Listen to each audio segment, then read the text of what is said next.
मनीषा जी। राधे राधे गुरुदेव। राधे राधे महाराज जी।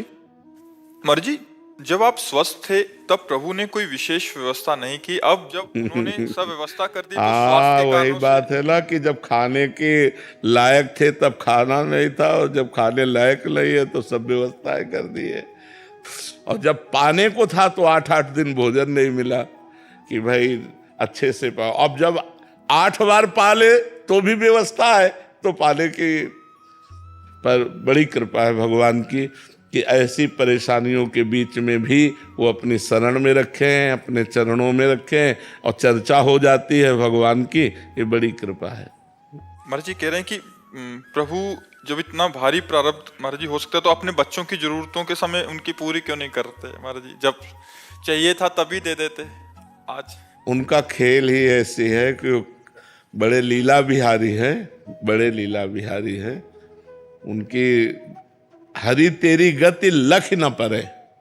सोचो, किसी के यहाँ बालक होता है तो उसको सुविधा दी जाती है, और आप जिनके बालक बनने आ रहे हैं उनके हथकड़ी, बेड़ियां, जकड़ी, कंस के कारागार में विशेष कष्ट की परिस्थिति। और आ कौन रहे? अखिल लोक ब्रह्मांडों के स्वामी आ रहे, और देवकी वसुदेव के हाथ पैर में बेड़ियां जकड़ी हुई हैं, और दुष्ट राक्षसों का कड़ा पहरा है कंस का। किसी भी तरह की कोई सुविधा ना दी जाए। भारी कष्ट में 6 बच्चे मार डाले गए। कितना भयंकर कष्ट आप सोचो। पत्थर में पटक करके नवजात शिशुओं की हत्या कर दी गई, और दुष्ट राजा कठोर शासन में। और आ कौन रहे? सकल जगत का मंगल करने वाले भगवान कंस के कारागार में प्रकट हो रहे। देवकी जी देखकर अभी छक नहीं पा रही हैं कि वो आदेश कर रहे हैं हमको गोकुल में छोड़िया। क्या इतने सुंदर त्रिभुवन मोहन पुत्र को, जिसे एक क्षण भी अलग करना प्राण निकल जाए, देवकी जी को तुरंत वसुदेव जी के गोद में, और उस पुत्र की रक्षा हो इसलिए गोकुल पधरा देते हैं। बड़ा विचित्र भगवान का लीला चरित्र है। इसलिए ये नहीं कहा जा सकता कि ऐसा भगवान ने क्यों नहीं किया। शायद उस समय भगवान सुविधा दिए होते तो हम ये चढ़ाई ना चढ़ पाते।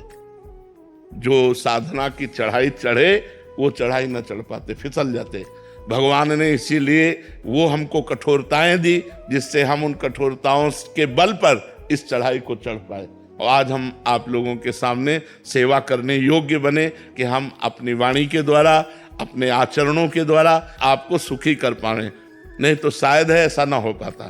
तो भगवान जो करते हैं वो बड़ा मंगलमय करते हैं, उनका हर विधान मंगलमय होता है। महाराज जी, क्या हर एक साधक के जीवन में ऐसा कष्ट आना जरूरी है या प्रतिकूलता आना जरूरी है? देखो, जो जितनी ऊंचाई पर चढ़ना है तो फिर उतनी चढ़ाई तो चढ़नी ही पड़ेगी।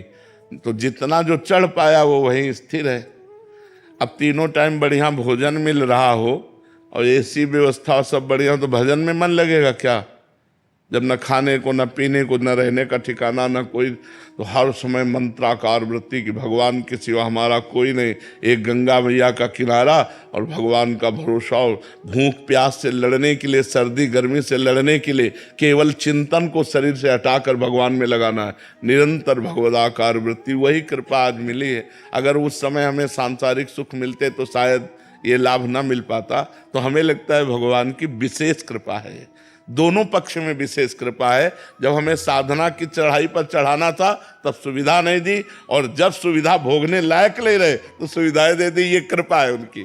दोनों तरफ से हमें कृपा ही नजर आती है। और सांसारिक सुख, कोई सांसारिक सुख पर मतलब परमानंद प्रदान करने वाले नहीं, भागवतिक सुख मिलना चाहिए। तो आज जो हम प्रसन्न मुद्रा में है, ये भगवान की उसी कृपा का फल है। अगर वो कृपा हट जाए तो भ्रष्ट होने में देर न लगे।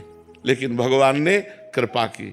जब हम भ्रष्ट होने योग्य थे तब सामग्री नहीं दी, जब सामग्री दी तो भ्रष्ट होने योग्य नहीं रखा।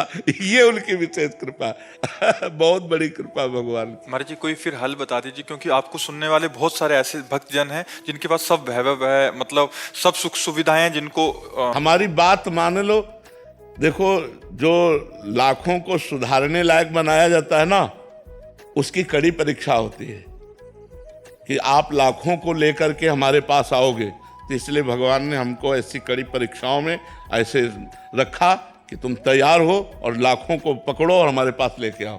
तो तुमको उतनी कड़ी परीक्षा नहीं करनी, तुमको केवल हमारी बात माननी, बात मान लो तो तुम जहां हो वहीं से भगवत प्राप्ति की योग्य हो जाओगे।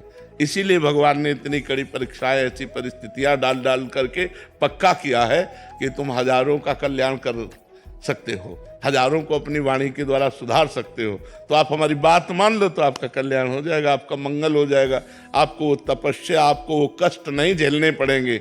जो कष्ट झेल कर हमने अनुभव किया वो बात तुम मान लो तो उसी से मंगल हो जाएगा। उस सब सुख सुविधाओं में रहते हुए कैसे भजन करें? बिल्कुल भजन होने लगेगा। हम कह रहे हैं हर सुख सुविधा को भगवान को समर्पित करो। जैसे हम ऐसे भोजन पाते हैं तो भोजन होता है, लेकिन जब हम भगवान को अर्पित कर देते तो प्रसाद होता है।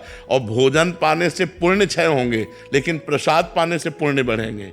ऐसे हम नाथ सकल संपदा तुम्हारी, मैं सेवक समेत सुत नारी, संपूर्ण परिवार को भगवान का अर्पण भाव करके और सब में भगवत भाव करके नाम जप करते हुए हम व्यापार नौकरी जो भी करते हैं ईमानदारी से करें तो गृहस्थी में रहते हुए हम संत हैं, गृहस्थी में रहते हुए हम भगवत प्राप्त हैं।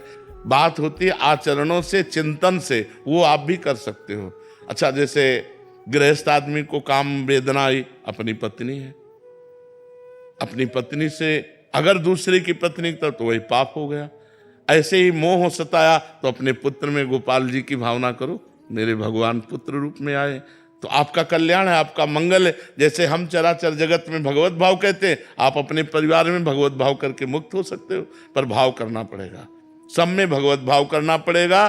तन मन धन सर्वस्व भगवान का मानना पड़ेगा, नाम जप करना पड़ेगा और कोई पाप आचरण ना हो ये सावधानी रखनी पड़ेगी। तो गृहस्थ में रहते हुए सुखपूर्वक भगवान की प्राप्ति हो जाएगी।